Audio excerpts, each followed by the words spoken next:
find yourself getting passed by multiple cars, as I mentioned earlier on. So you're off in a very precarious situation, but he often finds himself in these places. He doesn't qualify as well as he races. Up front, they are getting with Lee Aberdeen and Luca Varani, not very far apart at all here. But I just want to see how Alistair Haight deals with Marcello Kessler coming around the old hairpin.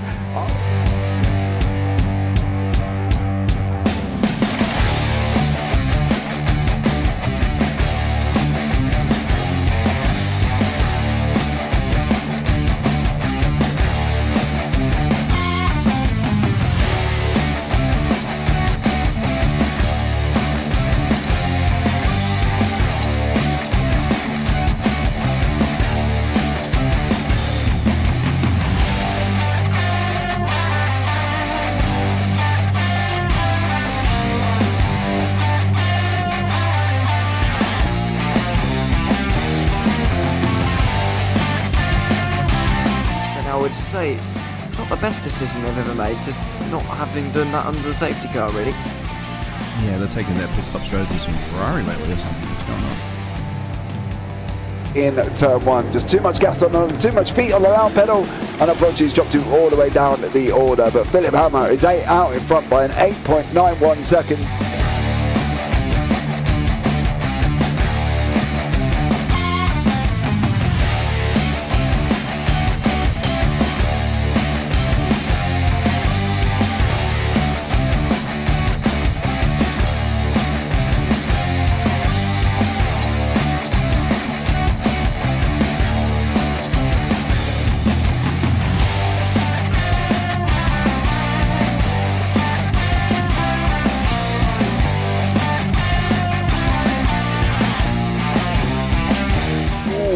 Dan Michael is a wall there, sir. And definitely doesn't want to be hitting that earlier on as well. Difficult, the understeer is in the dirty air through that final corner because it's such a long corner and you get dragged off into the grass very easily. He'll have the slipstream down it towards the chicane. Peterson was briefly alongside, but that slipstream has saved him and kept him in third. Yeah, Varani now lost a little bit of time to Aberdeen, about half a second. Peterson is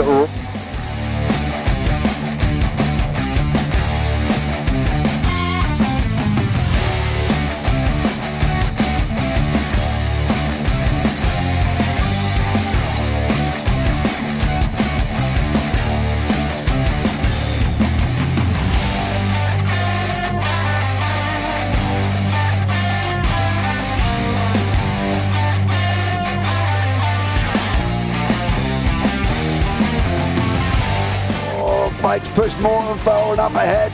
He's got out of line. Is now Pike going to have a go at Werrell? Don't push him off. He's in the championship fight. Jack Werrell chasing down Carl Jacklin. Further down, Rob Williams and Chris Barnes. Sensational run outside line now though for the heavy braking zone. Around the outside goes the Audi R8. Look how much Miller's caught back into play. Exactly. Miller's just like trouble. He's touched on second and change. All of a sudden, Miller's back in play.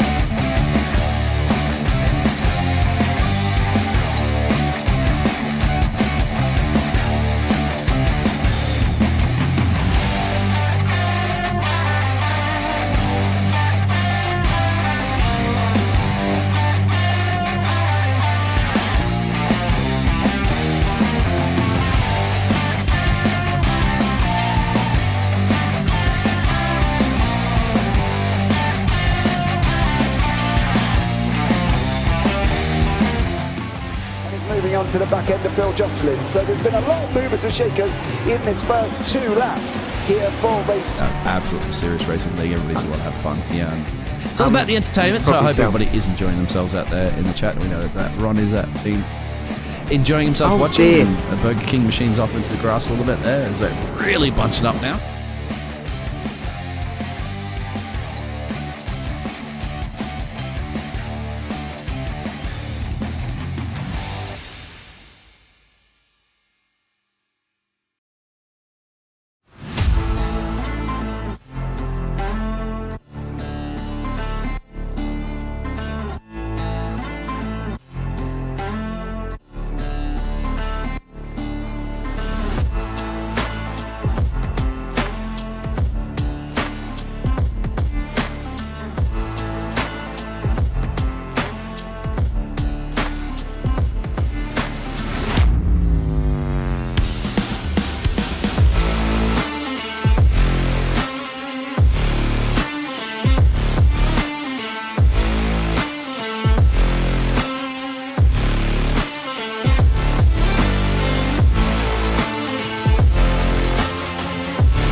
coming down. Does he have it? Medeiros is going to get it. They're going to toss it. They haven't got it. He's on the outside line though, going into the fastest corner on the circuit. Surely this can't work. Dominic Ligner has got a sensational run outside line now though for the heavy braking zone. Around the outside goes the Audi R8. Look how much Miller's caught back into play. Exactly. Miller's still such chopper. He's not on second and change. All of a sudden, Miller's back in play. Can Barry do it? Big Barry's going to do it. Big Barry.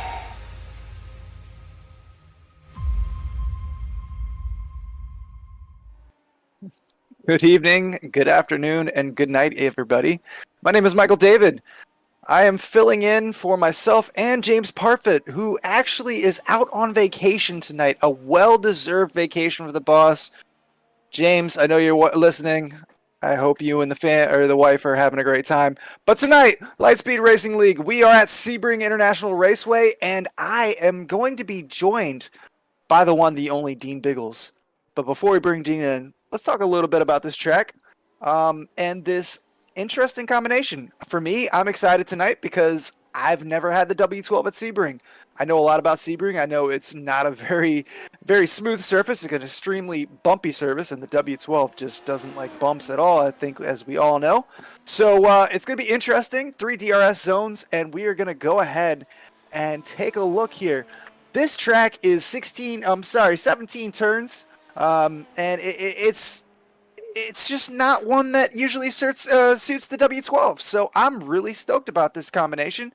And while we talk about that, we're going to go ahead and bring in Dean Biggles. Dean, how you doing tonight, buddy? I'm doing fantastic. Great to be back here at the Lightspeed Racing League for the Formula One series, of course. Haven't been here since the end of last season, but I've got a break at the moment. I get the chance to step in James's big shoes to fill. Of course, alongside the wonderful, magical Mikey, and I'll get that at the moment. We'll just go over there, Mike, real quick there while we have about 5 minutes left of this practice session. The championship standings, of course, from a recruitment series round at the moment, because it doesn't count there for the actual series when it starts. But so far, what do you think about this one there, Mikey? I want you to go ahead and tell those drivers that are in the top 3, top 4, top 5 that this doesn't count, because I don't want to be in the room when they hear that. Adam Merchant has been pretty solid so far throughout this the first 2 races here. He's got I want to say 3 wins like total out of the races here. So sitting on 65 points, absolutely solid here. Aiden Young, I got the chance to talk to Aiden Young earlier before the race. Sitting on 55 points with 1 point above Liam Kerr, who has been very, very consistent. All 3 of those guys have been dominant, but Liam has been very consistent. Followed closely there by Ricardo Serrano with 46 points. Steve Rubin's coming through in 37 points. Anthony Giuliano in 37 points as well. Back in 5th and 6th place. 7th place, Nathan Graham, 30 points.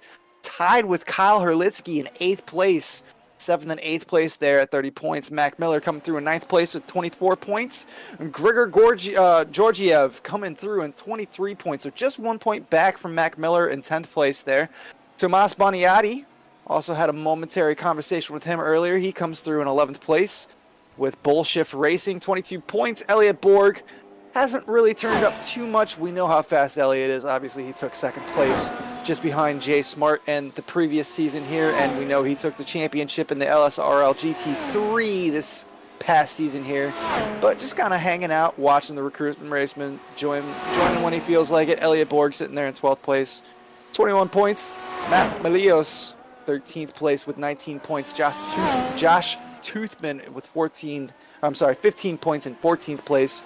And switch that around for Ryan Pendleton, sitting on 14 points in 15th place. So this has been a pretty exciting recruitment season. It has been dominated by up front there by some very new names. Of course, Dean, you know Aiden Young from the Porsche Cup League you guys run on Thursday nights.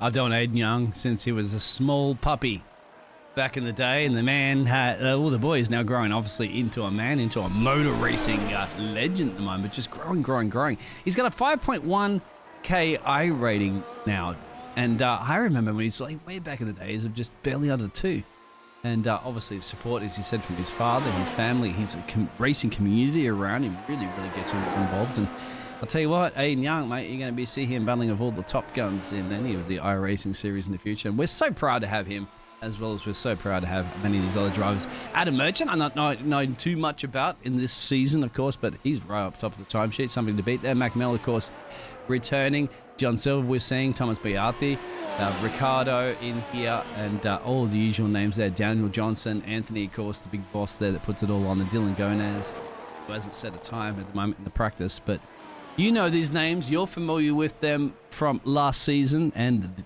continuing on this season there, Michael.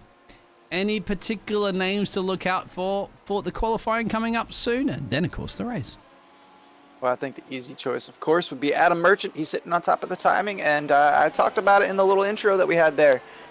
He's just absolutely been dominating this very closely contested recruitment series. You know, obviously it's only been 2 races, very limited size here, but it's only been 2 events. It's been 4 races, couple 20-minute races at each event. So, and it's been some very intense, close racing. We've seen him pull off quite a bit of overtake to come from the back of the field in the second race.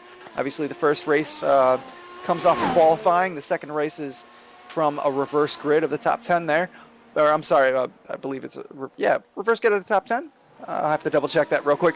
But it's been amazing what Adam has been able to do. He's a new face here. We know the names at the top of this league. We know LSRL greats. So I think it's going to be very interesting to see what these guys do when all the big guns are here and on track. So it's been extremely good recruitment season for Adam Merchant, Aiden Young, Serrano as well. But until we see all the full field on track, it's going to be very interesting to kind of just guess where they actually are sitting in comparison. But with that being said, Adam Merchant, 47.65 for IR currently. That's nothing to shake a tail to. That dude is quick. Shake the tail to, exactly. And May the 24th be with you all here at the moment here for the Lightspeed Racing Recruitment Round 3 here live at Sebring. As you said, the bumpy track there, Michael, will be catching these cars after Formula 1 cars haven't been here in this neck of the woods here in a long, long time. In fact, they haven't even been recently in Imola because of everybody's heard about all the incidents and stuff like that. The old weather plays tricks with everybody at the moment, but 8 seconds change at the moment for the practice session to be over, and we wish everybody well, of course, in Italy to get over that. I do admire the fact that the Formula 1 decided to put themselves second to the locals. And the sport, of course, that we all love has to always be second to the community that supports the sport, of course. The Italian Tifosi absolutely well. You can imagine you can't go to a motor race in Italy without a Tifosi there, and it would be very unfair too, obviously, wouldn't it, to have all the local law enforcement and, the police forces and emergency services and all that to be having to use those resources to support a Formula 1 race, yet not help people in the flooding environments. Very clever Formula 1. We do admire that. Qualifying now underway, Michael. Yeah, I can't disagree with anything you just said. I thought that was beautifully stated. And absolutely. Italy has been absolutely decimated by these floods and these high rains, and really hope that they're able to pull through. You know, you mentioned the Tifosi. It's a very Italian brand, Ferrari, but it has such a widespread global, following. The Ferrari brand is just such a loved car manufacturer all around the world. So, there's definitely support coming from everywhere on the globe when it comes to this situation, and I think everybody's hearts go out to everybody there. Obviously, the right decision was made by not running the race because, like you said, these people in this area need to get back to normal before you can even imagine having a Formula 1 race and all of its ins and outs and everything that goes along with it. It is, Michael. Yeah, it's a double. Oh, wow, that's a double whammy into the wall there as Ricardo's about to start his flying lap. But it's a double whammy as well too, because of course the old tragedy hurts the local community and their income. Of course, their income also relies a lot on the Formula 1 motor race that comes up in Imola. But on top of it, remember all those houses that are nearby and stuff like that. Obviously, they're charging arm and leg and Airbnbs and stuff when it comes to race day, race weekends, race week. And, of course, they don't get any of that income anymore. In fact, if anything, they're probably helping their friends and family paying some money to repair damages. So it's an absolute double whammy for that community, and it's unfortunate. But It's somewhere in the world these days, isn't it? Somebody's unfortunate. We'll go on board, riding on board with Ricardo, and over to you, Mr. Michael, for an on-lap. Mr. David, okay, yeah, we'll go ahead and pick it up here, coming through. This is a very interesting combination, I was saying earlier, in my opinion. The W12 here at Sebring, it's just such a bumpy track. Really excited to see what these cars do, but they're actually handling way cleaner than I thought they would. I have absolutely zero experience with this car at this track. This combination is brand new to me. So I was thinking that it was going to be a lot more uncomfortable, but as we follow Ricardo around here, he's just absolutely manhandling that car around these turns like it's nothing. Coming down the Ullman Straight here, coming into Sunset. Now, I did hear a little bit about a possible... apparently... Yeah, that was just a little love tap. You do that too many times. Yeah, he might have a little damage there on the front left. That was a little love tap there, but apparently there might possibly be a way to make Sunset Bend flat out. Did you see? Yeah, it was almost, wasn't it? That was absolutely exciting. I mean, that's almost like trying to take a Rouge flat out, isn't it? But a lot less bumps and a lot less incline, but I loved it. That sensation of speed through that was great. And it's just a little bump in it. Lifted the car up a little bit. The small little 4 points of contact didn't quite hit the tarmac, and that car just went skidding on by. Literally. Well, not skidding, but just Biggles, could you imagine last year, the Mercedes last year, with all the oscillating issues that it had? You know, with the forgetting the porpoising. The porpoising. There you go. That's the word I was looking for. Thank you. With all the porpoising issues, could you imagine in real life having that car, that Mercedes, here at Sebring? Well, I mean, Martin Brundle used to say you'd knock the fillings out of your teeth, wouldn't it? Absolutely would. You'd knock your teeth out of your teeth. Bumps just... like that. And then if you get it all wrong, of course, bang, you're in that fence at 200 miles an hour. So that's an extra little goodie to look forward to. As we're seeing a little bit of a drivers moving off the track there at the moment to see. This man at the moment, Grigor, trying to get his first flying lap in. Aiden Young leads the top of the timesheets at the moment there from Mr. Silva, the Brazilian mastermind himself there. I'll show you the gains a little bit more than the intervals, a bit more important here for our fantastic race that we're going to be racing, of course. Qualifying sessions here underway. It's, as you said, such a bumpy track, isn't it? It's almost like you're driving on those concrete highways in the United States of America more than a tar, like bitumen. Yeah, and the setup apparently is very, very tight, very pointy in the corners. So it's definitely going to be a battle with these drivers to get enough turn in on the entry, especially with all these bumps. You know, there's going to be a lot of oversteer issues throughout the evening. So, I mean, 20-minute races, they should be able to knock these out on the soft tires. But I think towards the end of these stints, you're going to see quite a few people having quite a few issues throughout the evening here. And it's going to be a challenge. So watching these guys get around here on these soft tires with all these bumps, it's just going to be tough. But lucky for them, it's only a 20-minute race, so they should be able to knock a few clean laps in. Knocking on Sebring's door at the moment as Mr. Merchant goes up the top of the timesheets. I think he pulled to the pit road. That might have been just on his outlap. On board right now with Mac Miller. As you can see, a little bit of purple sector there. Purple sector here. Here we go. Hold on tight. Can he navigate his way around here? That's a great entry. Nailed it. Great exit. Where's Mac going to be on the timesheets? Going up P2. That was a great exit. Great way to run through Sunset there. As we see him just kind of pull aside. It looks like he's going to jump to the pits. But that was a great lap there by Miller. Absolutely fantastic, isn't it? As you said, like you nail it right when you're on board like that. The sensation of speed. How does that feel there as a racing driver? You're like, it's great, isn't it? You pedal to the metal, your foot's to the floor, you just like trust in car, trust in your steering, trust in your grip, trust in your setup, and then just bank it in there. Smile on the face, I'm sure, for the drivers. Aiden Young looks like he might even improve a little bit. Let's see if Ricardo could get anything better in there. It's not quite so much is Ricardo, but we'll have to switch over to Aiden. He's a little bit further up the road here. Here's the young gun, the young American. Gaining. Coming down to Ullman Straight. Yeah. Gonna open DRS right here, and this is gonna be wide open here. Aiden is going to, let's go ahead and ride through Sunset here. Oh, the bumps. Oh, close to the wall, could be close enough. It's like the Wall of Champions in Canada. Aiden Young will improve to P2. I don't know if he got through that without lifting or not, but he was darn close and just barely brushed the wall there. But absolutely stunning corner there. Sunset is, you can lose and gain so much time there at Sunset. It's such an integral role to this track here, is just nailing turn 17 there. But it's just like so awkward. There's no bank to that turn. You know, it's just flat. There's all the bumps that we've been talking about and that we're going to continue talking about all night long. And then on top of that, it's kind of almost a double apex, wouldn't you say, at Sunset? Oh, absolutely. It's like a sweeping corner. Oh, wide off there at the moment as we're watching the boss man himself.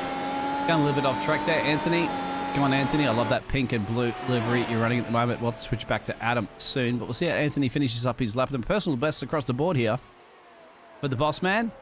And this is exactly what you're talking about, isn't it? Sweeping, sweeping, sweeping, sweeping, sweeping. And now to the fence. And where will Anthony slot himself in for the first lap of the day?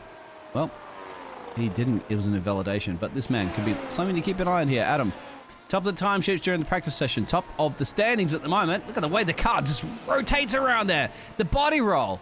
The energy. That's got to come down to some fantastic setup. DRS activated, as you mentioned. 190. Almost 200. Almost 197. I mean, 197. That's pretty close. I think I'm gonna take that. That's absolutely stunning lap there. It goes quicker. Puts himself into P5. Oh, that was Adam Merchant. I'm sorry. I apologize. That was Adam. Yeah, Adam going to 125 flat. That's half a second. Almost just over half a second quicker than everybody else. Like, I think the man likes the track, per se, or the track likes him. We'll have a look at Macmillan first at the road there, because he's got to nail this final sector. He can definitely be nailing himself. Maybe ahead of Adam. Aiden Young. I'm not quite sure he can get ahead of Adam. And he gets it. He is going to improve. P2. That was a very fast probably lap the right only there. one left at the moment, Steve Rubens. Now, he's in 10th place, setting a time, but he knows he's got much more pace than down the road. And he does slice his way up into P9. And we did see 3 drivers at the moment. Anthony Dillon and Elliot Borg, familiar names, of course, from last season, not setting a time. Yeah, Michael. Yeah, Anthony, we definitely saw him come through, so he must have had an off someplace, so he didn't get a lap time in. This is the recruitment. We know those names. We know Dillon. We know Elliot. We know Anthony. Maybe they're not so stressed about it because obviously they're in the league, so they're just here to enjoy themselves this week. You know, no stress. So maybe they're just kind of feeling it out. Want to ride from the back. Obviously, you want to get a banker in just to see where you're at. But I mean, maybe they're just there's no stress for these guys. So what's the point? Enjoy it. You know, have a good evening and just learn the track a little bit with the W12 and have a good time. Like, I think if you're one of those 3 drivers, you have no stress. So why worry about it? Just start from the back and see how it goes. Yes, but you also want to put a good qualifying lap in if you can. Of course, you're an open qualifying, so you essentially have to track yourself. You can see the track map, they're spread out. You want to be able to set some sort of great time. Anthony has set those greens, you see, but it must be an off-track excursion. Nose cam at the moment, huge indication of the sensational speed around here in Sebring on the W12. These are beasts to tame, no doubt. Not a lot of bold and brave drivers in iRacing that do have a lot of skill in iRacing. Even tackle these machines, they're so difficult. I know so many drivers are like, sorry Biggles, I'm good at GT3s, I'm good at, you know, LMP2s and the other car classes, but I cannot, what would you call, ride a W12 like a cowboy. No way, can't tame these beasts. Yeah, this thing is a bull and it just wants to jump out from the rear end. It's so hard to really just get comfortable enough to throw the throttle down because you're always concerned with the fact that if you give it too many beans. Oh, there it is. There it is. See how did Moore ride around the outside on that one? Just to make sure he scrubbed a lot of speed off there, but he will go up to P8. Adam's going even quicker. Riding on board right now. with the man. Looks like he may very well own the qualifying session here at the moment. Absolutely putting sensational speed through the roof. I want to see how fun this is going to be through this. Sunset, what do you reckon? Let's have a look. Just listen. Barely a lift off there halfway through. Able to just look at all those purple sectors. Oh, wow. Look at all in the 124.7. 124.783. Okay. That is absolutely just stunning. That's 0.4 faster, 3.5 tenths faster than what he had already put up, which was already 2 tenths faster than Mac Miller in second place. Yeah, just like that. I don't think Aiden can even pull anything out there. He's almost a second off there. And nothing against Aiden. He's a very quick driver, but go ahead. This is what Adam has done the first 2 weeks, and now obviously we're seeing it here tonight too. So if he gets any sort of clean air out front, which I mean, come on, he's 400 4 tenths, almost half a second up on Mac Miller in second place. If he gets any fresh air tonight, he's gone. So I think Adam Merchant is just coming into this league and just absolutely showing that he is well deserving of a spot here, and I cannot wait to see him going up against Jay Smart and Elliott Borg and Dylan and all the Mac, you know, and when everybody's mid-season and like we're in our normal format and everybody's ready to go. I can't wait to see Adam and Aiden Young and Serrano join this league. I am really, really stoked to see what we got there, because that's going to spice up the top 5, top 10 very quickly. And you're right, too. Look at Dylan Gomez and Elliott Borg. Yet to set a time in the timesheet, so they've got a bit of work to do. That'll definitely draw it up. Of course, yeah, those are familiar names in their seasons in the past here. Season 3, Season 2, Season 1, of course. Those are names you're going to be seeing all over the timing table as Mr. Johnson makes his way up to P7. Not bad at all, you'd have to say. Mac Miller on a flyer. Let's see if Mac Miller could do anything about it. Daniel Johnson just a little bit up the road there. And Mr. Columbia himself there, John Silver, on a flyer, but not really improving on his time. And Mr. Miller will go into P2 there, just obviously remain that P2 there. I think he just got the Mr. Columbia himself here. 8th gear, look at that. Now you got to slice it down to 6. And that turning right there, that caliper, the way that car has to swing left and right. Oh, it's almost like in a roller coaster ride, isn't it? It's absolutely insane. These cars, I can't believe that they're able to handle the bumps the way they do as we come to the end of qualifying. And that's that. Adam Merchant absolutely dominating up front. Something that we've heard here so far this season, this recruitment season, with the 124.783 coming through 0.481 seconds ahead of Mac Miller. Almost basically a half second ahead of Mac Miller in second place. Andy Young coming through in third place. John Silva in fourth place. Ricardo Serrano in fifth place. Daniel Johnson in sixth place. Tomas Boniati in seventh place. Anthony Giuliano in eighth place. Steve Rubens in ninth place. Gregor Georgiev in 10th place. Josh Toothman coming through in 11th place. Dylan Gonas coming through in 12th place without putting in a time. And there at the back, Elliott Borg. I'm not sure if Elliott is going to start or not. He is not showing quite yet. But we will find out momentarily. Didn't set a time, but he's there on the grid. Dylan. Yeah, him and Dylan didn't set a time. But yeah, if they're on the grid, then let's go. They are here. They are ready to go. And I don't disagree with that decision. I think if I'm Dylan or Elliott, there's no stress. Why not start from the back? Maybe there's a big incident coming into turn 1 here.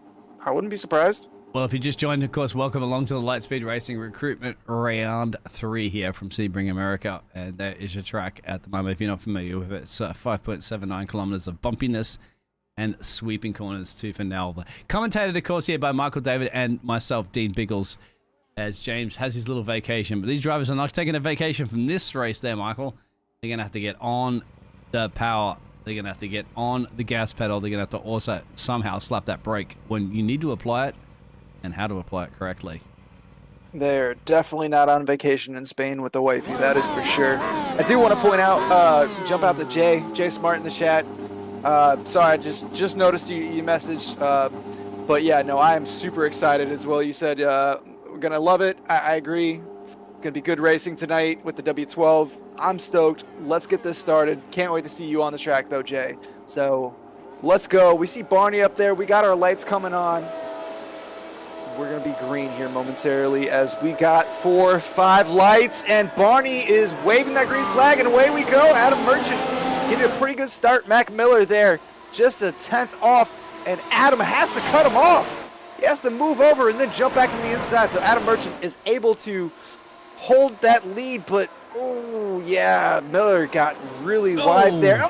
Ooh, Serrano getting spun there. Miller is having an issue, and Serrano is the one that's going to be the one having to deal with that, as Elliot Borg also did not take the start here, so we do know that. But Ricardo Serrano, man, that is just wrong place, wrong time. Got spun around there, and that's rough business for him. But aside from that, we had a pretty decent start. Adam Merchant out front there. John Silva up 2 positions in the 2nd place. Mac Miller, we know, had all those problems, but able to stay in 3rd place. And Adam Young right there in 4th, followed by Daniel Johnson as we see Giuliano getting spun there. So we have a little bit of an issue between Giuliano and Boniati. We'll see if we can get a replay there, but that looks like there's quite a bit of damage to Anthony's car there. He might have to pit. And jumping back up there, we have Mac Miller in 3rd place here, being chased really closely as Aiden Young actually made the move. Aiden made the move while we were trying to switch cameras there. That was a great move by Aiden Young to move himself up into the podium spot. 3rd place. Mr. Biggles, what do you think about the race so far, bud? He got the job done, didn't he? He got the job done. Here's that pass real quick there. That we kind of had the wrong camera angle and that exit speed through that. Oh, that's actually just got a little bit of a mistake at the moment. Aiden will pounce on that one any day of the week. Brilliant driving. There's Mac Miller. As you said before about that little crash there, this is the one initially from Thomas. So just go back on that one. You can see right now. So just too deep. No, there it is. So no, it wasn't Anthony Thomas's fault. It was Anthony a little bit too deep on that one. And Thomas had nowhere to go. That wasn't that was definitely not friendly for him or Serrano, but these things happen as they're both in the pit lane right now. But let's jump back up. We got Mac Miller in 4th place right now, trying to hold on to Aiden Young. Right behind him, he does have Daniel Johnson just a 2.5 behind. Obviously, we are only 2 laps into this, so DRS is not available quite yet, but it will be this next time around. Yet to be within 1 second, and the only people right now within 1 second of the car ahead of them is Mac Miller in 4th place, once just inside of that 1 second line to Aiden Young, and that's it. This is the initial crash earlier from Ricardo, and where was that specifically? Now you see car going off track at the moment. You can see the cars bunching up in here, and there's a tap. I would call that one a racing incident. Yeah, for sure, isn't it? They definitely trying to get back on track. Cars are there. It is what it is, and that's how it all pans out in the racing world. But here is it. Gregor's gone off track, unfortunately. Let's have a look at that during the replay. And here's the sweeping section. You know how difficult that is, and into the grass, bang. Bangs will say too many beans. Too many beans. Yeah, he took the Le Mans way too fast there. Had quite a bit of understeer there. Just front end didn't want to grip up. It slid him right off the track. And well, we saw how that worked out for him. But luckily, he is still able to continue on. He is doing okay as we follow along here with Daniel Johnson. Daniel Johnson is within DRS range, but this DRS zone is very short. So coming into hairpin here, if you're able to get a great jump out of that turn 6, that turn 5, turn 6 to the big bend there, that DRS zone is available to you to try to make a move into the hairpin, but you have to be right on the tail of the car in front of you, and you have to absolutely nail it and get position. It's probably not the best place to make a move. That DRS zone's just not quite long enough. Here we go. We see Daniel just kind of chipping away a little bit there, a 10th here, 10th there. From Mac Miller. Mac Miller falling off about 3 seconds back to Aiden Young now, who's about 2.5 seconds, 2 4/10 back from John Silva, who is a 1.5 back from the guy that absolutely dominated. I think Mac Miller made a little bit off track excursion. You see the puff of smoke there, and well, that's the puff of dirt. And here we go, Mikey. Coming through sunset there. Oh, Mac got way too wide there. Mac had to back out absolutely, and then jumping into the pits, which is probably a smart decision there, because he got absolutely way too wide there, had to back out, and that is a ton of damage to the side of Thomas Boniati's W12 there. Hopefully it's not affecting him too much, but yeah, let's take a look here. And he just missed his He braking lifted point. because he knew he wanted to go on the pit road. I think that's the reason why he's just behind there, Daniel Johnson. So that was. You think he just lifted to the outside? Okay, he just gave up the position. I can see that. Yeah, well, we'll give the driver the benefit of that one. Thomas Boyardi at the moment. There you can see the orange machine, not by our McLaren, because Mercedes were not like that for the W12s, but you can see Thomas with the Bull Racing. I was waiting for a while for that one. Haven't done that since last season there, Michael, but look at this. Bull shift. This That's is what I a said. great battle. Yep. This is a great battle. It's the closest battle on track that we have right now. Gregor Georgiev being followed very, very closely by Thomas Bognati. Bognati coming through here, through the middle sector, coming through into the third sector here. And Thomas has been up and down so far this season, up and down so far this evening as well. Where do you know he's fast. Trying to carry a lot of speed to the outside, but that's going to leave him. Oh, taking down the inside there, though. What a move coming into Le Mans, and he's got this job done. Coming down the Almond Straight. Thomas Bognati just made an absolute killer move from 14 into 15 there. Have a replay. Ooh. That's it, isn't it? So lucky didn't slam up the back there. Seizing the opportunity. And Thomas says, I'll take that one. Thank you very much. But very lucky too, isn't it? Gregor just kind of gave that up, but it looked like he lost a little traction in the rear end there too. So he had to kind of lift off himself, and that just opened the door wide open for Bognati there. I don't think he yielded it. Oh, the replay one more time. I don't think he yielded. He just made a little error coming in the corner here. Look. Yeah, you can see the rear end, and then Thomas just had. Yeah, actually, quite interesting. You see the rear end just kind of slide out a little bit there, but Thomas just had a better entry and better exit. Didn't it? Once Thomas got that exit speed, it was like bang down the road. It just makes me think whether or not Grigor did want to get the power on or not. I think you're right. I think he lost a little bit of traction there and just kind of jumped off the throttle just for a millisecond, but that was enough for Thomas Bognati to just take advantage and just crush it. But up front here, we got Adam Merchant doing what he does. He gets a little fresh air and he just goes for a Sunday cruise here, or in our situation currently, a Wednesday evening cruise here on the East Coast. But Adam Merchant, he is, I think he needs a tear off there. I don't know, maybe that's just my screen, but looks like he needs to clean it up a little bit, but the man knows what he's doing. You think they would have like smoothed the bubbles out? Remember like when you're in school when you had to put like the clear contact on your books and things like that? Like you can smooth it out properly. Get rid of the bubbles. The air bubbles are always the hardest thing to get rid of. Not that Adam needs to worry too much about that. The man from Texas. Everything's bigger and better in Texas. Well, in this neck of the woods at the moment here in Sebring. Well, everything is 2.5 seconds up on John Silva in Texas right now, that's for sure. John Silva sitting in second place, having a very solid race tonight. We know how fast John is, but he's quietly just sitting there in second place, holding Aiden Young back like it's no problem, keeping him out of DRS range. John Silva just sitting there, just enjoying life, having a very solid first race here tonight. So, thanks, John. Tip of the hat to you, John. Great race here so far. The Combolino, John Silva, yeah. Rapido, vamos, my friend. Get it done with 2 positions gained so far. Happy with that 7 machine in P2. I would attempt to speak Spanish, but I sound way too much like a white boy, so. Yeah, Colombian Spanish is a little bit different than Panamanian Spanish. Panamanian Spanish is a little bit different than Mexicano Spanish, and Spain Spanish has so many different dialects of that one. It makes it even harder. Fastest man on the track, believe it or not, right now, Burt Racing driver there of Mac Miller just set the slap of everybody. 127.3 on the dial, but it's 5 seconds and change down the road there from Mr. Grigor. But the closest battle starting to brew at the moment is Thomas there. Thomas. Yeah, Thomas is coming up on the back of Josh Toothman. I wouldn't be surprised if here shortly we see Gregor getting a lot of pressure from Mac Miller. We know Mac obviously was up front, had his incident, falling back here, but fresh tires, went through the pit. I think he's going to catch Gregor. But let's go ahead and, like you said, take a ride here, follow along with Thomas, trying to chase down Toothman there, Josh Toothman there. But also, I do want to point out, Aiden Young is starting to get a little close to the back of John Silva. We'll jump up there momentarily, but we'll jump up there now, though. But yeah, no, this gap has definitely been coming down slowly but surely. So John is going to have to start putting in some quick lap times here, Biggles, don't you think? Well, Aiden Young's in town, of course. This man, 6-7 machines on a rampage, and he wants to continue his great form so far in the series, running second so far in our recruitment race series, and really pushing it to our Colombian driver. Nose cam at the moment gives you a sensation of speed as Aiden Young now in DRS attack range. And guess what? Sunset's coming up. Look at this. Look at the different racing line there too, Michael.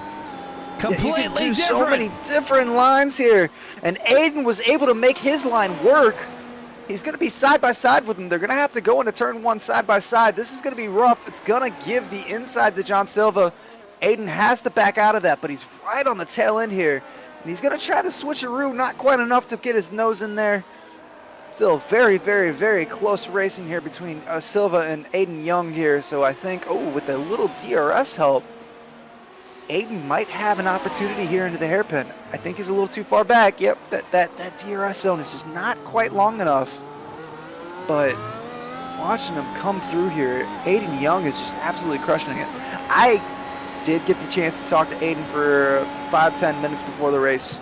Before me and you actually jumped on, I got to talk to Aiden for a few minutes. And I think I learned and forgot more in a conversation from Aiden than I've ever learned about racing my entire life. The kid is just, obviously we know he's 13 and a half years old, completely committed to school and racing, absolutely fast, stunningly fast, great head on his shoulders. But the things this kid was talking about was just one thing after another, just dropping knowledge bombs. He knows what he's doing at such a young age. Just like he's got so much confidence, so much just pure potential. It's so awesome to be able to watch Aiden just kind of grow as a racer right now. And he's talking about how, he's got friends all over the world like that he's met through racing. It's just like, dude, this kid, he's definitely special and he's definitely fast. And I think he's going to have an opportunity here on John Silva this lap. He gets. All the beans and the biscuit apologize over that one. It is a 20-minute race at the moment, so I have switched it over at the moment, and we have 8 minutes and change to go on that one. Thank you very much for Riley bringing that one out in the chat there. Otherwise, I would have forgot. I'm too hyped up at the moment in this racing series. Tamas, don't forget, Boyati is still bringing it here on Mr. Josh Toothman. That's a little bit up the road for 2 battles that are brewing here at the moment. 7th and 8th, and of course the battle for 2nd and 3rd. Not quite sure which to switcheroo. We have to give all the drivers all the amount of screen time they possibly can get, because this is actually great. And I want to see some of the other drivers, of course. We will see many times. We'll see Aiden and Mr. John Silva battle it out through the season, but I want to see it at the moment. Thomas BRT has to back off a little bit of a lock up there from Mr. Toothman. Look at that exit speed, made it work, didn't he? On the power early, caught Thomas sleeping a little bit out of the corner of that. Yeah, that lockup made Thomas kind of back out a lot more than he had planned on. And it kind of just worked out in Josh Toothman's favor. He's able to get that exit speed, and Thomas just, completely compromised his exit because of it. So we see Aiden is still on the tail end here of Silva. Still trying to chip away here. He's been within about 4 to 3/10 the last 2 laps. I really thought he was going to have an opportunity last time through, but we'll see if he's able. He's really gotten that gap down through turn 1.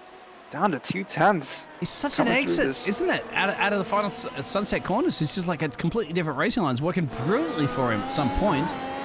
Yeah, but it's got to be his exit through Le Mans that he's losing on, because he's getting so much traction through, like down the Ullman Straight and through Sunset Bend, that he's got to be losing it somewhere. The only thing I can think of is through Le Mans. Like, it's got to be his exit through Le Mans that's compromising him at the end of the run. Sorry, I had to cut back on that one in a second, because that battle's brewing, and that's I think that's Thomas going a little bit too swelly-welly. But back to this battle. I was going to say. But anyway, it has been a pursuit, but now it's a battle. And Aiden has got the outside, but he's going to have to back up. And he doesn't have enough room to pull the over-under. He's going to get side by side with him again, though. John Silva and Aiden Young coming through, and Aiden Young has got the lead here. Coming through here into Le Mans, turn 15 into turn 16 down the Ullman Straight. Aiden Young is going to take that 2nd place from John Silva.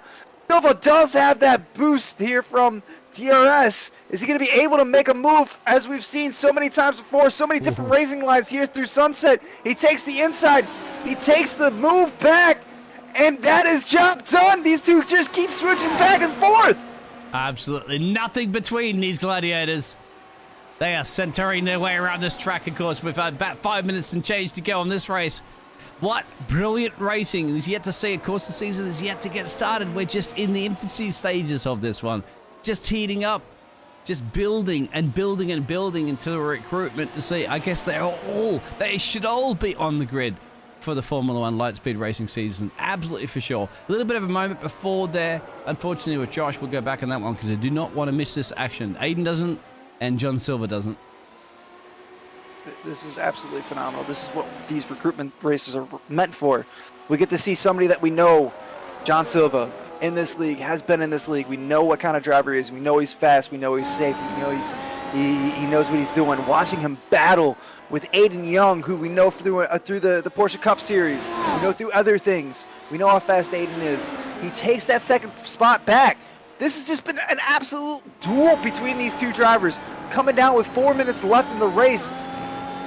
I can't wait for race 2. This is going to be so amazing. As we see, John's going to get that DRS For the boost. fact there was also a little bit of a cut. We'll have to go back and see those replays in a second because this is just heated up too much. I'm sorry, everybody else, all the drivers. We'll try to get you that action. We will definitely try to get you that action. This battle is just allowing Adam Merchant to get a 10.2 second lead. Yeah, 10.2 seconds. Adam's He's like, just come gone. on, boys. Come on. I would like to join this party as well, too. Adam, well, you're going to have to lift off a little bit. Just ignore your 7th and 8th gear and just slow down a little bit and be in this party, but no, he doesn't need to be doing that. I'm just going to have to make up the most spots because if he wins this race, obviously, I mean, unless something drastic happens, he makes a huge mistake. Now, I want to he's go gonna back obviously win to this the race. recent incident real quick, though, while we have a moment. This is what happened with Josh. So it was from that massive battle before, too, with Tamas. He made a little bit of a mistake, unfortunately, about that one. But Tamas also had a little bit of a mistake later on this one. Look at that's what happened with Tamas. So Getting wide out of the exit of Le Mans there. That's a little bit more nasty on that one. So that has switched up that one. And also Grigor as well. That was also a little bit further back. So another driver, unfortunately. I don't like to show drivers mistakes, but that's the reason why if you're looking at the timing table right now and wondering what happened to those 3 drivers or 4 drivers that were battling together, that is the reason why each one of those drivers aren't in those positions at the moment. But what you are seeing, and live on your pictures, of course, is that battle still resuming between Aiden Young and John. Now, John in the DRS range still there, Michael, and now he's got the DRS activation, so about 17 or so kilometers per hour down the straightaway.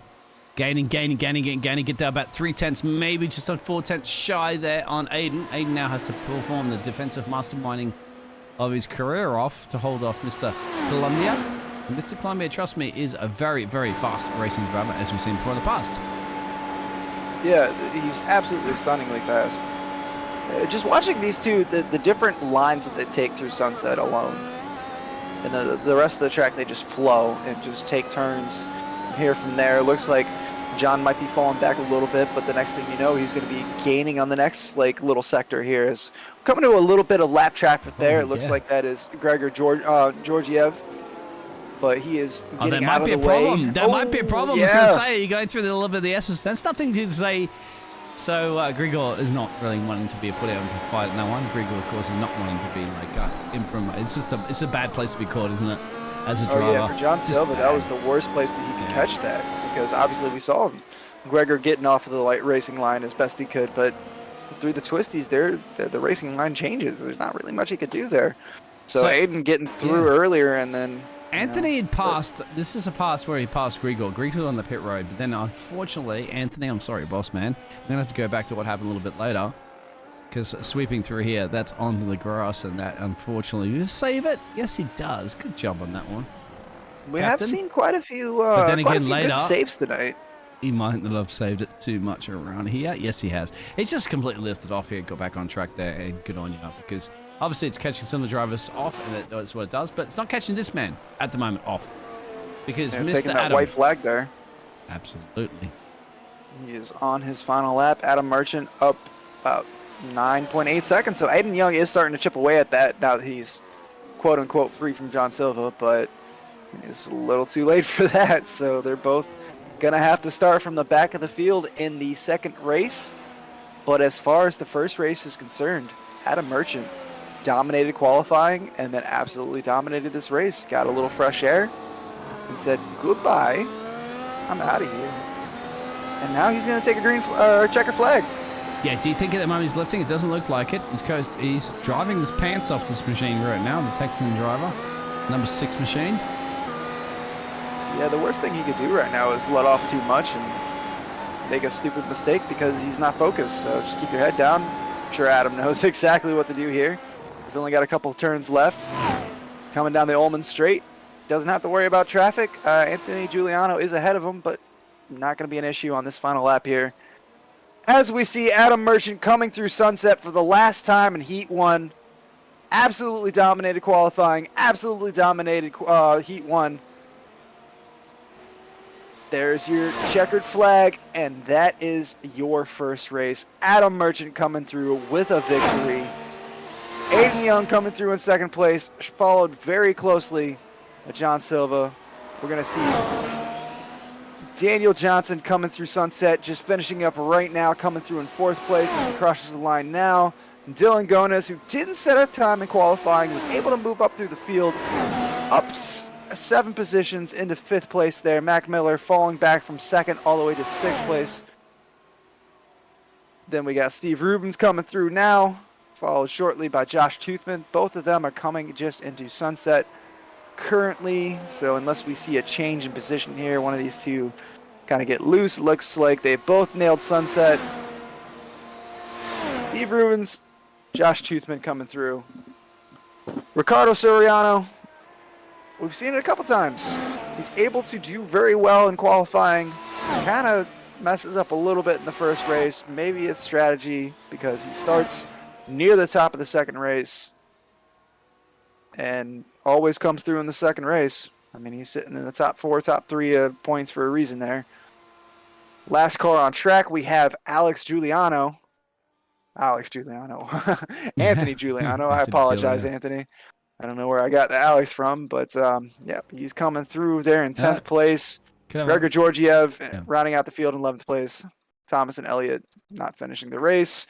We have a 5-minute little warm-up here, so Mr. Biggles, what do you think about that first race? The W12's here at Sebring. Wow. Wow. Are you kidding me?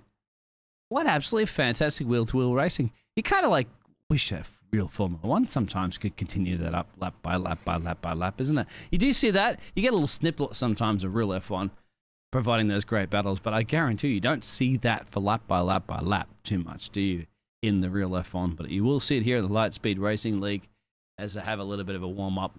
Well, and a little bit of warm-up. Give everybody a breather at the moment, as James would say. Get that popcorn, get everything all fired up, and we'll be back after this short little JPB intro commercial break.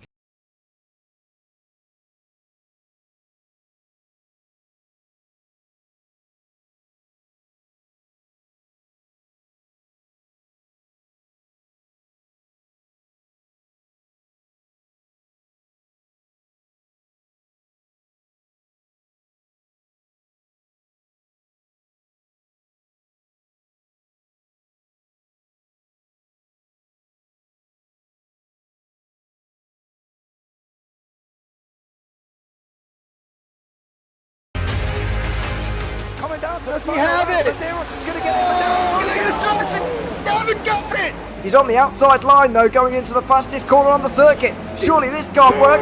Dominic Ligner has got a sensational run outside line now though for the heavy braking zone. Around the outside goes the Audi R8. Look how much Miller's caught back into play. Exactly. Miller's still such trouble. He's not on second and change. All of a sudden, Miller's back in play. Can Barry do it? Big Barry's gonna do it! Big Barry!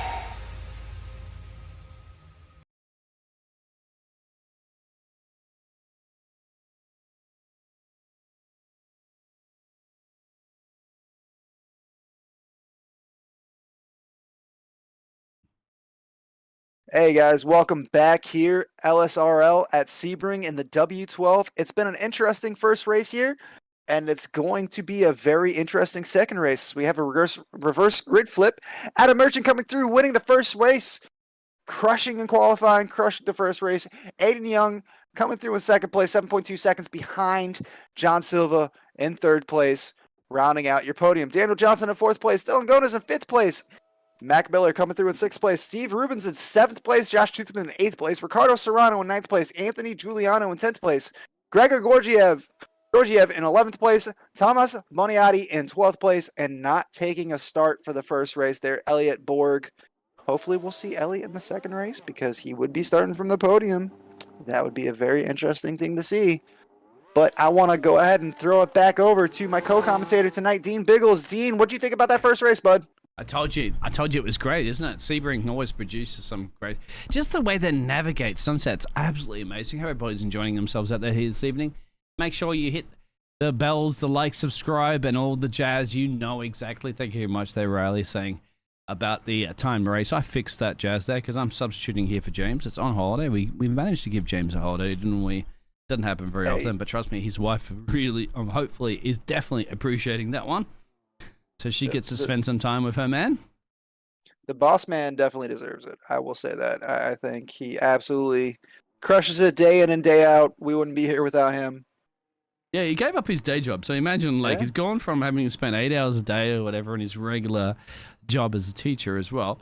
Having to come home there and spend basically, well, he was also doing multiple league racing at that point as well. Then, says, I can't do my regular job anymore.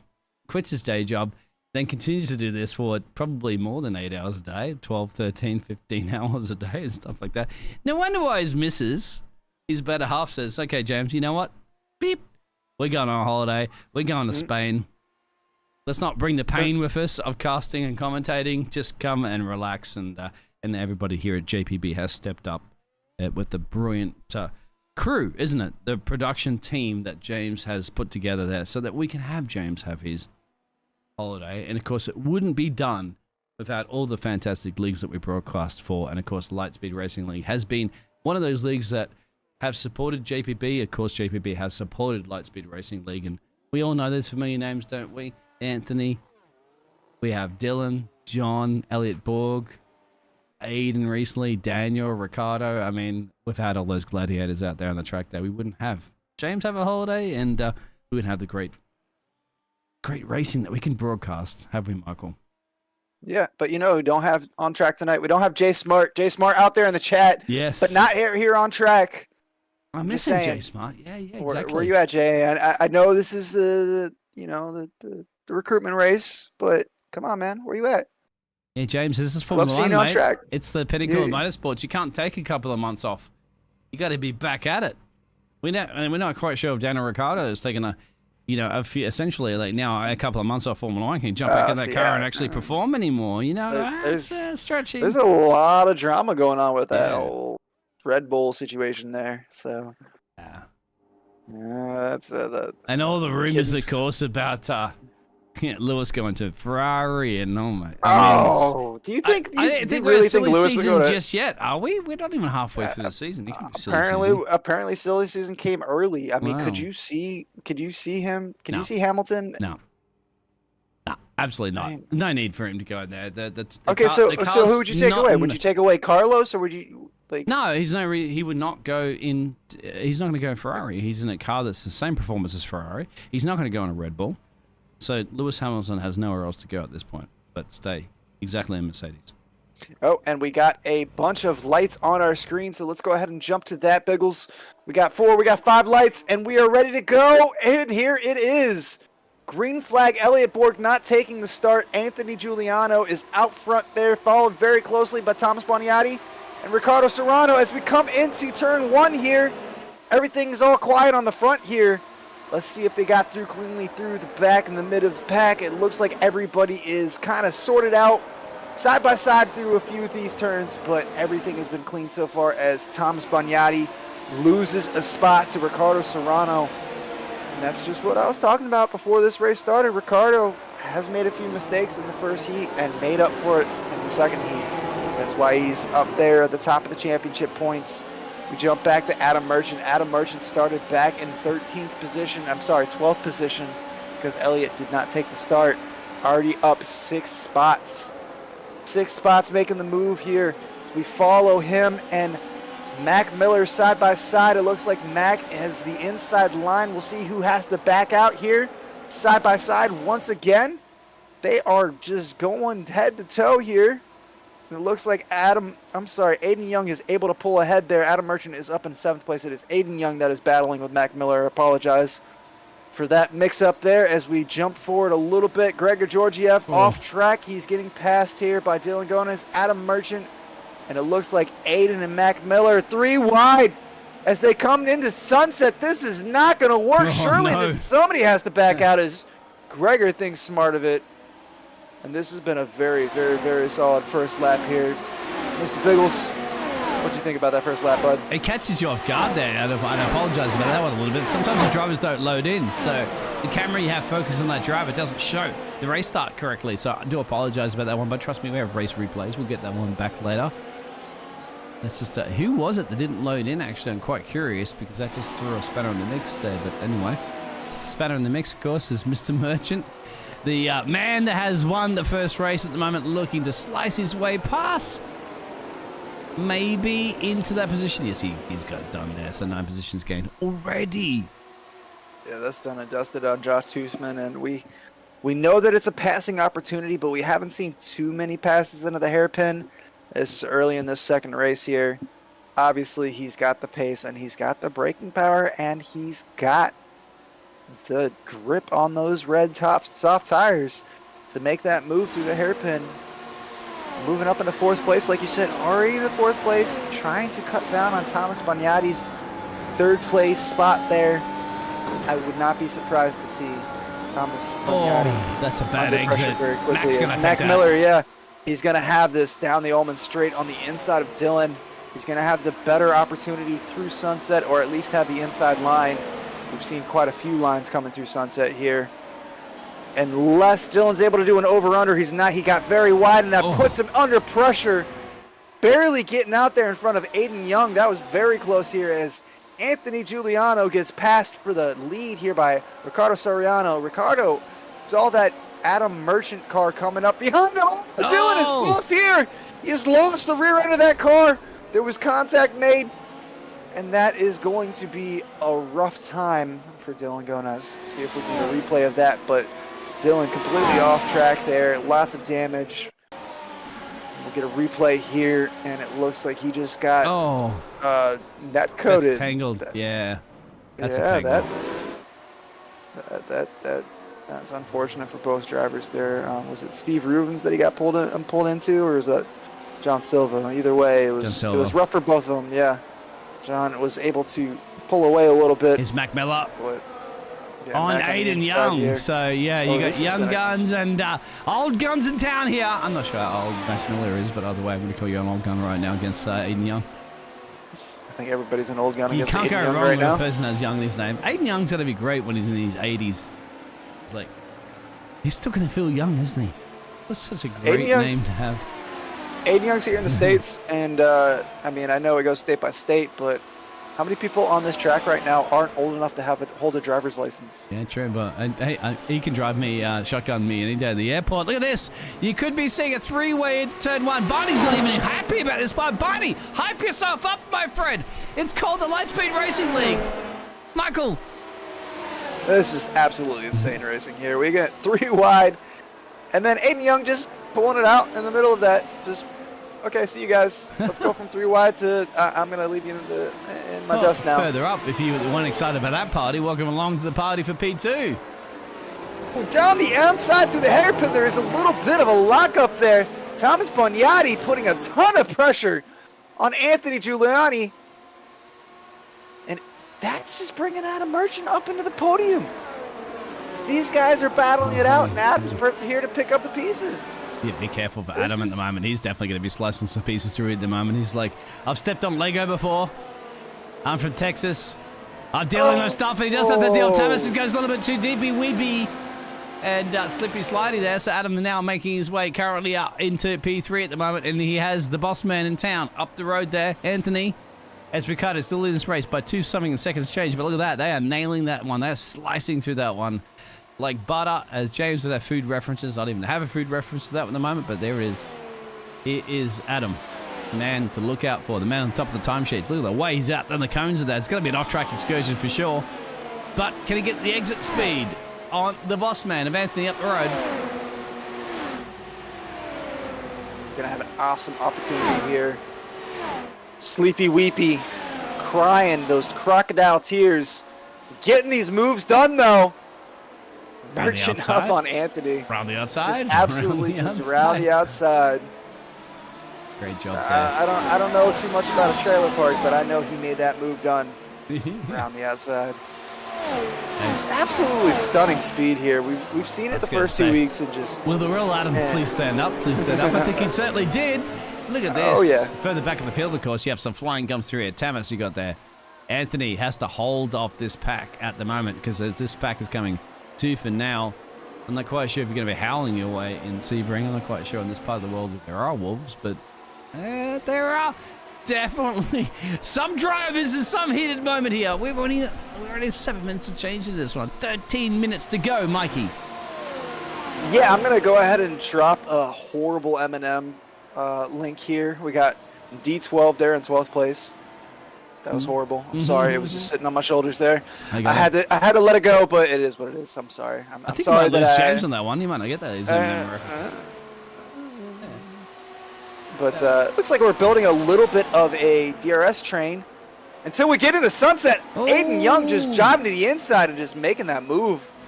Absolutely done. Dusted.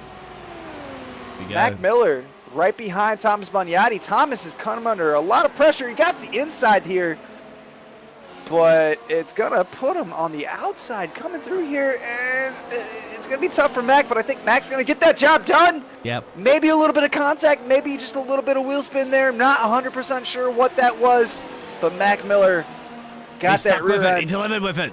Yep. He kept it glued like peanut butter. The young man against the mastermind in the racing league at the moment. So I wonder at the moment's going through Anthony's mind going, I think Anthony's going, he's taking my young apprentice there of Aiden Young into his clutches, and he got it done. So there it is. He's got to be more worried about Mac Miller behind him, and he has to be more worried about Mac Miller behind him. Look at this. Yeah, let's stop me if you've heard this before. Merchant and Young on the podium. Stop me if you've heard that before. Adam Merchant and Aiden Young on the podium. Been a while, probably about what, 8 minutes and change. Oh, I'm sorry. Yeah, 8.5 minutes. There you go. We got a timer for it. As we fall a little bit further back, like you said, Mac Miller now on the back there of Anthony Giuliano. Giuliano has come under pressure quite a bit, but the last two passes were made by Adam Merchant and Aiden Young, so can you blame him? Oh, he's letting him through. Boss man. Oh, come on, Anthony. Come on. Come on. He's driving here. Come on. It ain't New York. All right. Maybe he just wants to throw down with Thomas a little bit. Yeah, maybe. Anthony and Thomas definitely know each other quite well from racing in this league for quite a few Anthony's got the pace here. there. I think he just doesn't want to get in, part of this party at the moment. He's like, when the music stops, he's like, he wants to still find a chair. But I think at the moment, my friend, you have to be danced a little bit quicker. The chair's going to be there. Deny somebody else the chair when the music stops. You're the boss man, and this is a recruitment race. Just we're going to pick on him. He's going to be, pedal to the metal, man. There's no reason for him to let off. Oh, Thomas really went deep there, and that ruined it. See, that's what you want to see from Anthony at the moment. Tony, get in there. Force him into a mistake. That's what you like to see. But unfortunately, the mistake has brought this man, the Colombian powerhouse, into play, and he's going to try to dispose of Daniel Johnson anytime soon. We know that John's at the moment thinking, why am I up there? Why am I not up there with Adam and Aiden? Up in that P2, P3. That's where he would like to be. He's up 3 spots, but he wasn't able to crush the field like those two were. Adam Merchant in second place, up into 11th spot. Or, I'm sorry, up 11 spots, I should say. Aiden Young in third place, up 9 spots.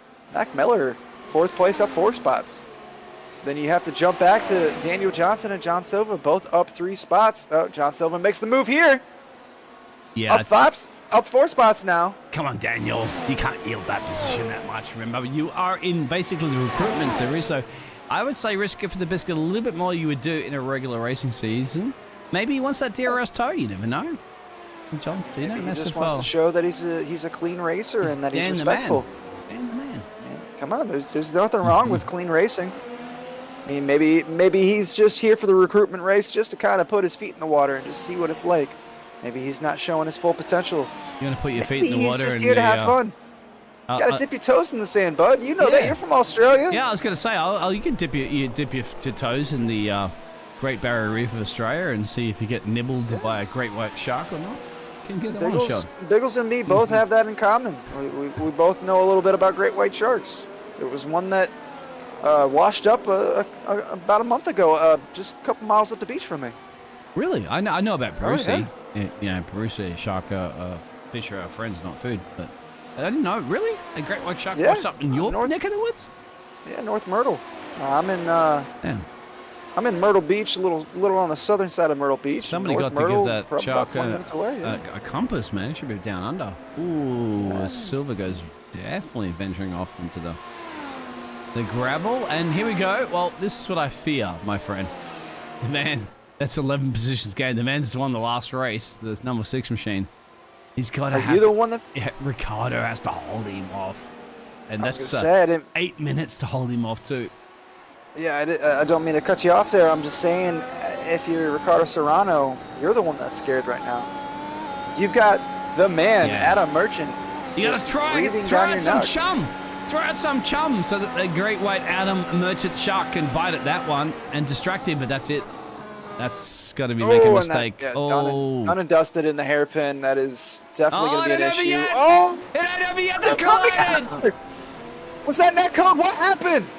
I have absolutely no idea, but the replay will tell us exactly what happened, though. It's actually going to bring Aiden back in here. So I have to keep an eye on this one, actually, because Aiden's like, okay, any mistake that's happened up the road there, he's going to seize the opportunity. He's smelling blood in the water here. He's smelling blood in Sebring, and he's smelling blood in the Lightspeed Racing lead. Aiden up in the lead of this race, just like that. There, Mikey.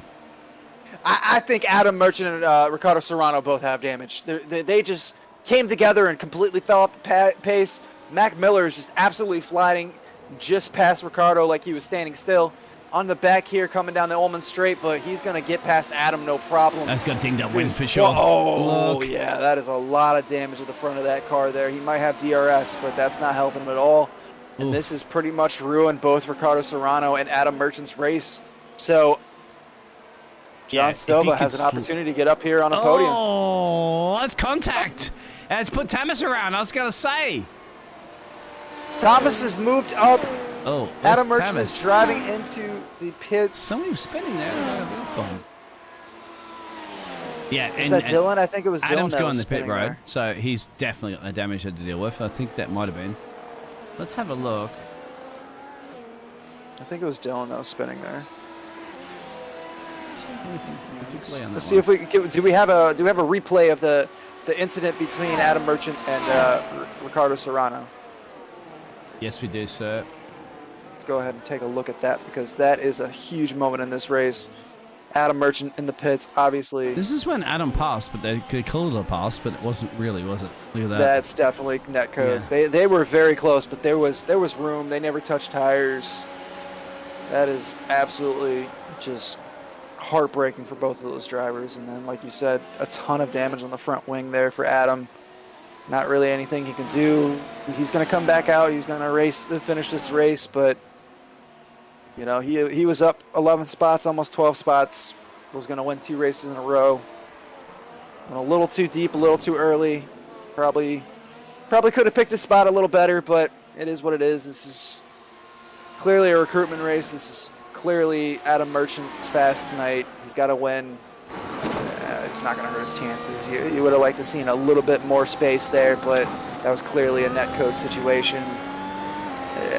You can't fault him for that. You can't fault Ricardo Serrano for that. Both of these guys. Be careful with the old iRacing thing, because apparently I heard they don't like to use the N word, the N code, net code word. That's that N word, not the other N word. I apologize. No, apparently that's what I heard, but they never contacted me about it. So hey, we'll go with it. We'll this call is the first I've heard of that. And yeah, I'm just saying there was plenty of room there between the two cars. The tires didn't touch, and there was still an accident. So yeah, until they contact any of us and tell us that we can't use that. Amount of like side wind speed there. You know, maybe the airflow was a little off. Maybe I should say airflow. There we go. I should say airflow as we take a look here at Thomas. Yeah, Thomas has made a mistake. Yeah, coming through here. Coming through here, and yeah, he just got wide, let him through. Daniel this is Johnson Stevie up in getting a place. pass a little bit further back on this one. on the boss Looks man. like, yeah, Anthony just kind of let this one go. But then the boss fights man it comes back a little bit. What's Yeah, this? yeah. He's like, He's not giving that one up. Ye who Gave delivers, up a little bit earlier, but he ain't giving ye this who one up to giveth, Steve. ye who get, or who, you know the terms of that one. We did it. Giveth and you taketh. Exactly, that's what I was looking for. Thank you, Brown. Giveth and you taketh. Yeah, so where is the taketh?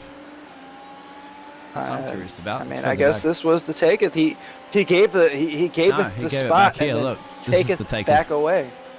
This is the giveth and the taketh, Taketh. and all in the one. Yeah, he gave it up, and then he said, "No, you're not going to take it. All right. I'm going to take it. Good That's job, fine." Dan. Man, Oh, but these Josh guys has have gone been off. absolutely. Josh, Oh, no. Toothman coming through Le Mans, got too much curb there. Way too much curb.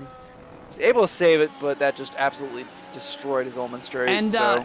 John's not the best race of ever, but I have to say recovery drive there for the Colombian as he gets an overtake done, I think, here on Tamas. John Silva up into 5th place. Yeah, you're right. He gets the overtake on Tomas Boniati, and he is up into 5th place. So a top 5 here recovery drive, like you said. He does have Daniel Johnson a little bit up the road from him. He might have an opportunity here. He's only a few tenths back. We take a look here at Thomas Boniati, and I apologize. Thomas Boniati is just a few tenths back. Yeah, no, they're all within a second of each other, basically. So John Silva is on the tail here, putting a little bit of pressure on Daniel Johnson. Daniel has a couple laps left, hitting the 17:45 mark momentarily. So we have 2 minutes and 15 seconds left of this race. So it's just really just, can you hold out? And it looks like he's going to give that position up. Didn't even try to fight it. So John Silva up into 4th place. So this is going to be a battle for 5th place between Daniel Johnson and Thomas Boniati. That's going to release John Silva up into 4th place. Maybe Not the going to have an DRS. opportunity here.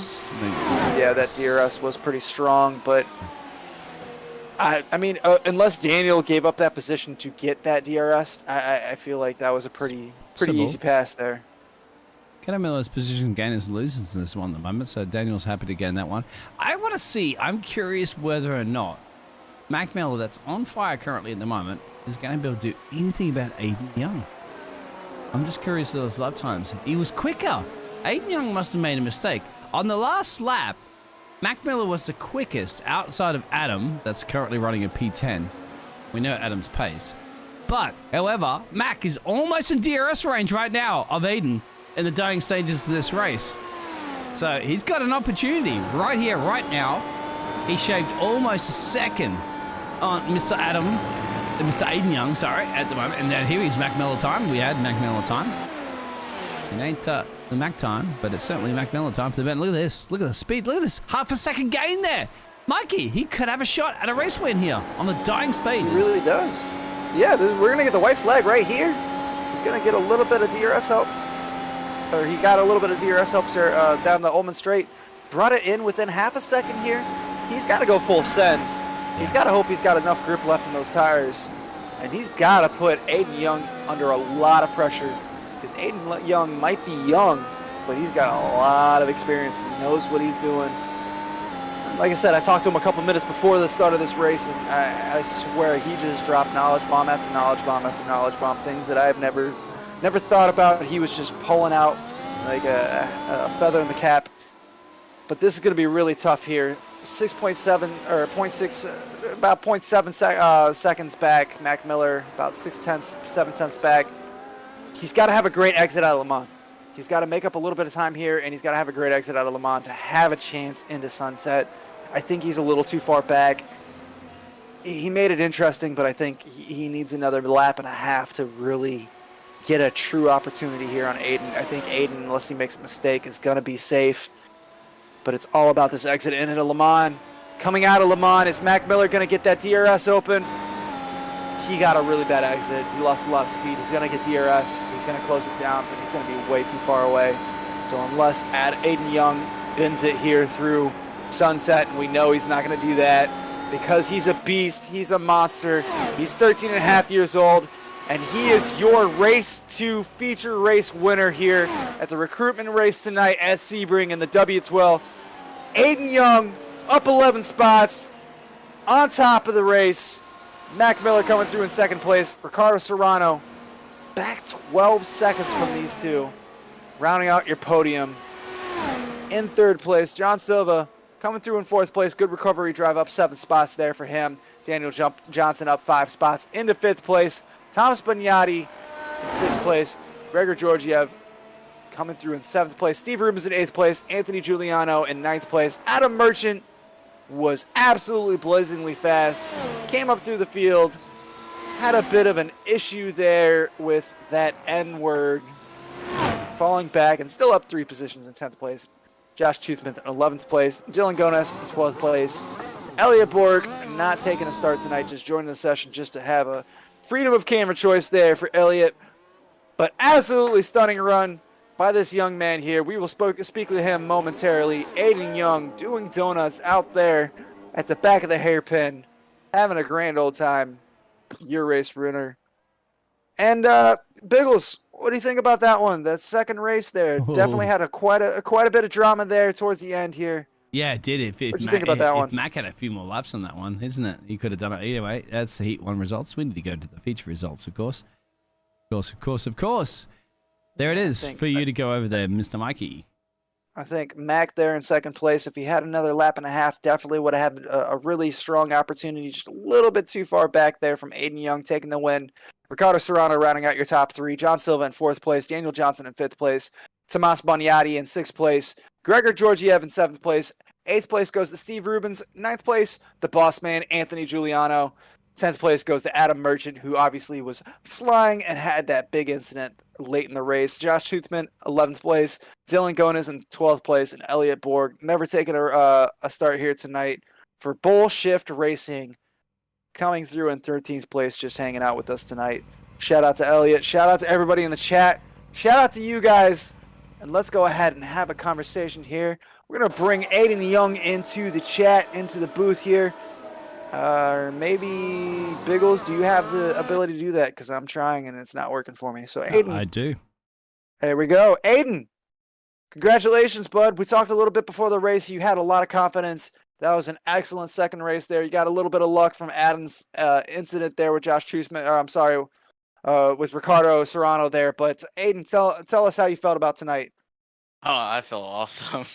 To get redemption after what happened last week at Spa, after, obviously netcoding Liam when he wasn't even like right up against me. He was like way on the other side of the track, and netcode happened, and then it gave me a double 4X, which ended up giving me a drive-through, and then at the end I got disqualified when I went across the line, so wasn't able to get the win then, but super happy to come back this week and get a 1 and 2 finish, second in the sprint, and then winning the feature. It feels good. And then obviously great job to Adam winning another race again today in the sprint. Unfortunate with what happened with him and Ricardo, but he'll be back stronger next week. Knowing him, he'll do his darndest to stay up there at the front. Are you? Yeah, I want to. Yeah, go ahead, Michael. Yeah, go ahead, Biggles. No, go ahead, buddy. No, I was going to say, if anybody you need to beat the season at the moment or looking into the future season, Adam's the man. So, what is the young secrets from the Aiden Young that you can do to possibly dethrone Adam? Be consistent.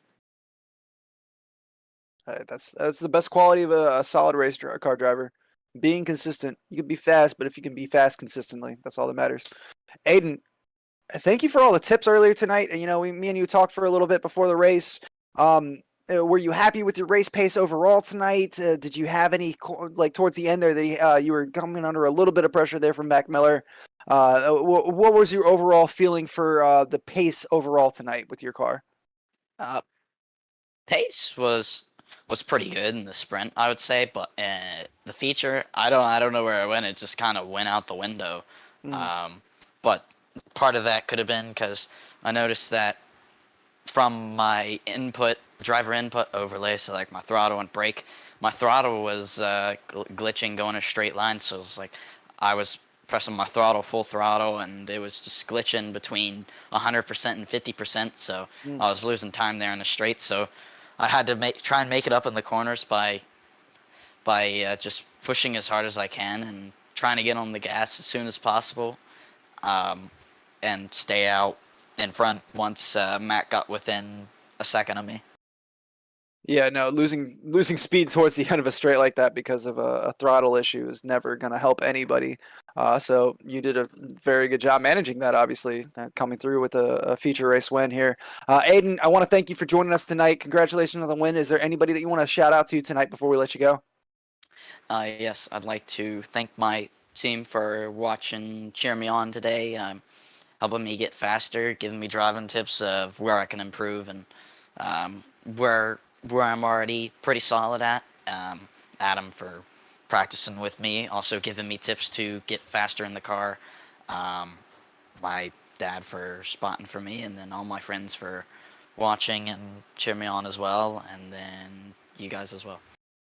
Well, Aiden, congratulations. Like I said, can't wait to see you with the full field this upcoming season.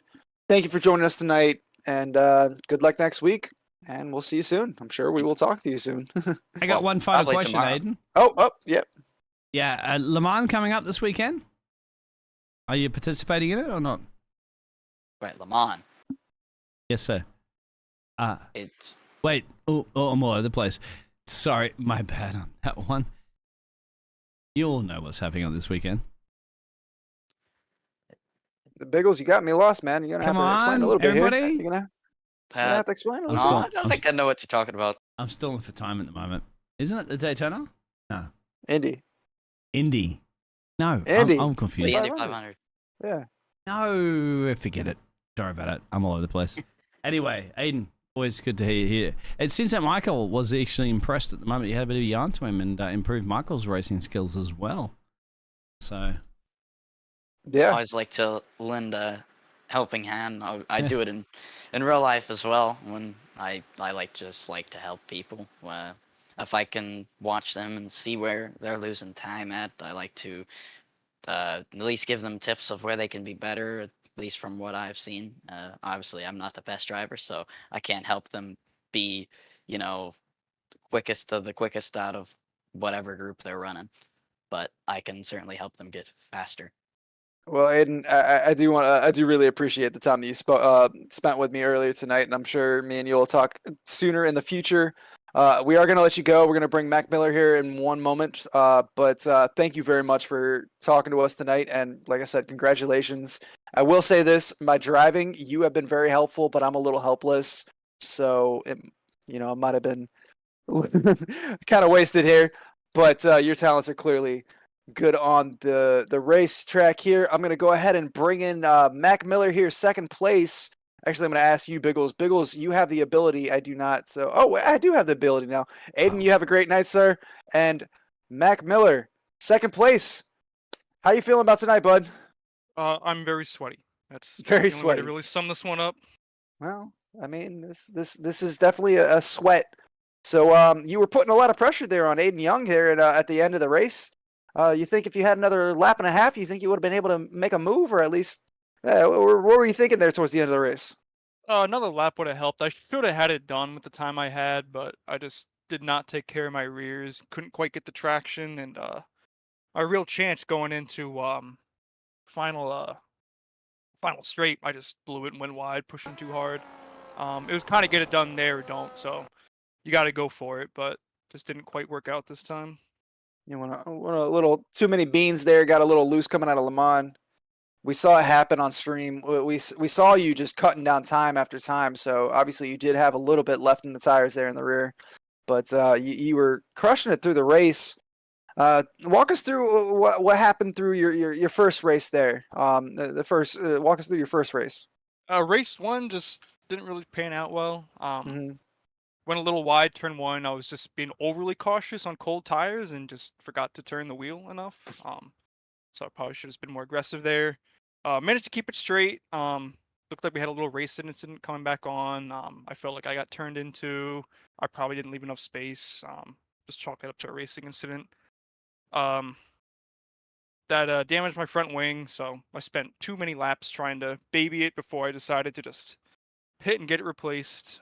Put down some pretty fast times after that, but just you lose too much time in a in a 20-minute race to really claw your way back up.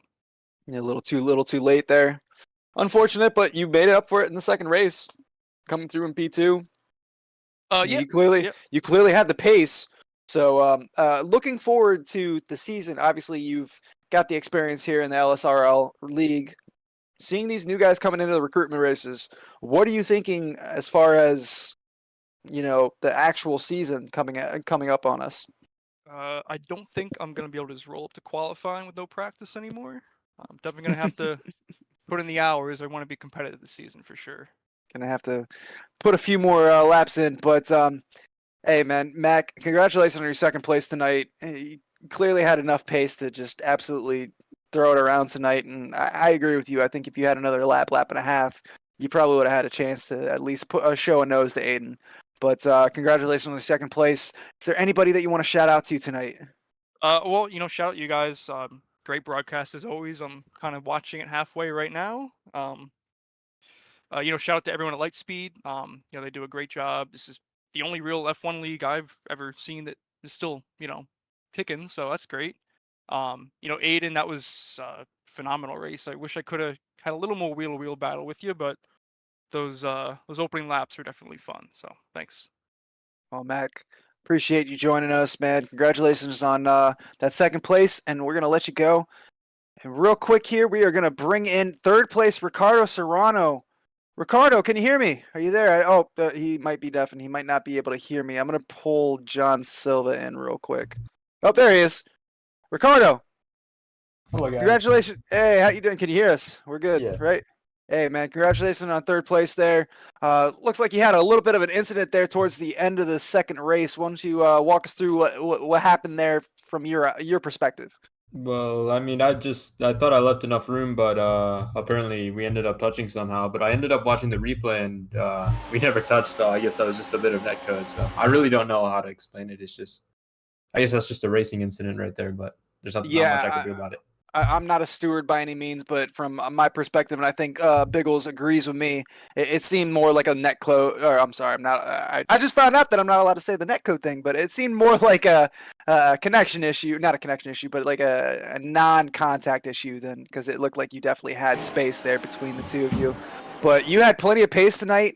How'd you feel about the W12 here at Sebring? It feels pretty good, glued to the ground, but I did have a little bit of damage towards the end of that second race. I don't know where, though, but it was going a little bit slower, and it was harder to drive, typically towards the end of the second stint. Yeah, that was definitely a big incident between you guys. Yeah. You and Adam Merchant. Like I said, I think me and Dean both agree. Clearly a netcode issue.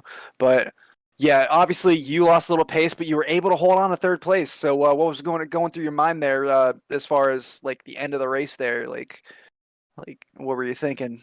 Well, I was just trying to make it to the end, especially because I was looking at the deltas, and I saw John Silva was really closing it in, and he had definitely like some very strong pace. I was just trying to keep it in, and if I had to defend for position, I would have defended for position on the final lap if there was an extra lap. Yeah, awesome, man. One more thing, I do want to talk a little bit with you about consistency. Over the past, this is the third week in a row, you have consistently shown up not only in qualifying, but the end of the second race, but you seem to be having a little bit of an issue with finishing out the feature race, or I'm sorry, the sprint race, the Heat 1. Tell me a little bit about what your mentality is when it comes into that first race, and how you feel about the format that we have so far here in the recruitment season. Well, I don't think the biggest issue with me is pace. I don't think I'm nowhere near the top guys, but I'm definitely like upper midfield. I apologize if what I came off the wrong way. I didn't. Oh no, clearly have it space didn't. there. Okay. But I think the biggest issue with me is my aggressiveness. I live by, if you no longer go for a gap that exists, you no longer racing driver, and I mean that's what I do every single time. I'll go for a gap that exists, and sometimes these guys don't see me coming, and they'll close the door too soon, and I mean that results in a crash for me and for the other guy. But I'm just a really aggressive driver, and that's just my driving style. Okay, so my iRacing live timing is showing that you have the Mexican flag, but you just dropped the Brazilian God's words. So I'm a little confused right now. But Love it on track, man. I'm just kidding. Dude, Ricardo, I love seeing you here. I'm excited to see you. I really hope that you follow through. Are you expecting and wanting to join the league full time for the full season? Depends on how much time I have, because Okay. I am going to college and I am about to go to flight school, so I'll see you later. But yeah, fly on, bro. Fly on, man. Ricardo, congratulations on that third place. Like I said, I love seeing you here, man. You've definitely got pace. And congratulations and good luck with the schooling. Hope to see you again. Anybody you want to shout out real quick before we let you go? yeah, a huge thank you to you guys and to Itana. Thank you guys. Everybody, that is Ricardo Serrano. Third place tonight. Thank you for joining us. Thank you, everybody out there in the chat. Thank you, everybody watching. Mr. Biggles, thank you for joining me tonight. Thank you for broadcasting. Any last words you would like to close us up on? Let's bring some Formula One action on for the next round. Absolutely. Thank you very much, Malcolm. Thank you very much to all the drivers and everybody in the chat this evening. It's been fantastic, and trust me, it ain't over yet. It's just getting started. Well, he says it's just getting started, but tonight it is over for us tonight. Lightspeed Racing League, the recruitment race round 3, live from Sebring, America, coming to an end with the W12s. Thank you, everybody, for watching. Thank you for joining in on JP Broadcasting.